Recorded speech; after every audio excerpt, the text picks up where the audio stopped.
तुलसी गणेश कथा। एक समय की बात है जब गणेश जी ने तुलसी को वृक्ष बन जाने का श्राप दिया था।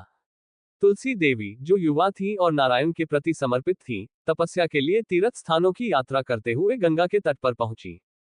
वहां उन्होंने गणेश जी को देखा, जिनकी नवयौवन अवस्था थी, जो अत्यंत सुंदर, पवित्र और पीला रंग धारण करने वाली थी, जिसके मन का सौंदर्य अपहरण नहीं कर सकता, वह जो इच्छा रहित, सभी इंद्रियों में सर्वश्रेष्ठ और योगेंद्रों के गुरु हैं, और जो मंद मंद मुस्कुरा रहे थे, जन्म, मृत्यु और बुढ़ापे के विनाशक श्री कृष्ण के चरण कमलों का ध्यान कर रहे थे।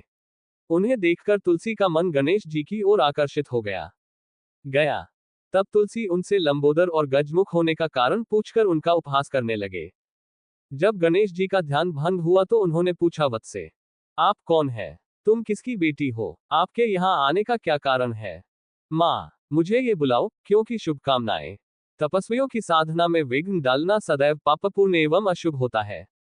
आपको कामयाबी मिले। श्री कृष्ण तुम पर कृपा करें, उनकी कृपा से विघ्नों का नाश हो तथा मेरी व्याकुलता से उत्पन्न दोष तुम्हारे लिए अशुभ न हो।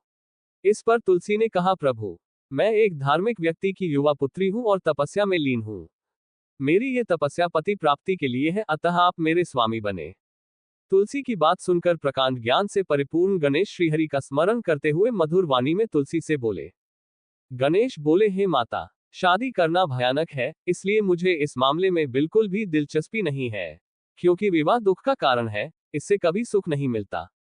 ये हरि की भक्ति में बाधा है, तपस्या के नाश का कारण है, मोक्ष का द्वार है, संसार को बांधने वाली रस्सी है, गर्भधारण का कारण है, सदैव तत्वज्ञान का भेदक है और संशय की उत्पत्ति है। इसलिए महाभागे, अपना हृदय मुझसे फेर लो और दूसरे पति की खोज करो। गणेश की ऐसी बातें सुनकर तुलसी क्रोधित हो गई। तब उन्होंने साध्वी गणेश को श्राप देते हुए कहा, तुम्हारा विवाह होगा। ये सुनकर गणेश जी ने भी तुलसी को श्राप दिया, तुम निस्संदेह राक्षस वश में हो जाओगी। उसके बाद महापुरुषों के शाप से तुम वृक्ष बन जाओगे। इतना कहकर गणेश चुप हो गए। उस शाप को सुनकर तुलसी ने पुनः सुरश्रेष्ठ गणेश की स्तुति की।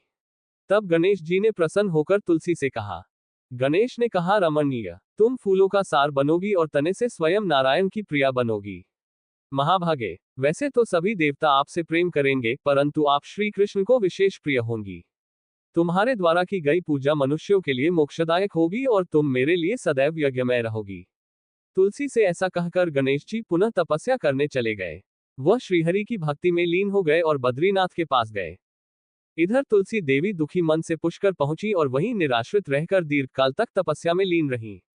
उसके बाद गणेश जी के श्राप के कारण वह बहुत समय तक शंखचूड़ की प्रिय पत्नी बनी रही। इसके बाद शंकर जी के त्रिशूल से दैत्यराज शंखचूड़ की मृत्यु हो गई। तब नारायण प्रिया को तुलसी कलमश के माध्यम से वृक्ष की अनुभूति प्राप्त हुई।